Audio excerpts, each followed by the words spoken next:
When the sudden noise gave me quite a fright, a shadowy figure appeared beneath the clock. For now is the hour that the ghost will walk. He had a gray mustache. It appeared in a flash.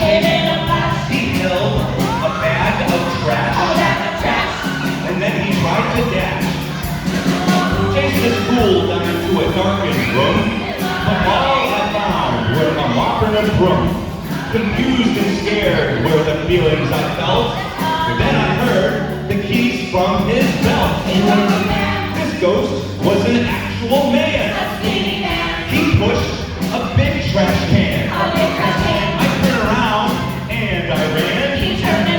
To escape was my plan. From the dimly lit hall down here at P202, downstairs to the classrooms of Team 6 Blue. The man was never more than a few steps behind, when thankfully, what should I find? Wait, the custodian gave? Do I scream or do I wave?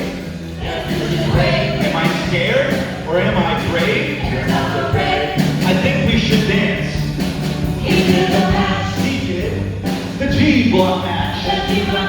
It was a schoolyard smash. He had a gray mustache.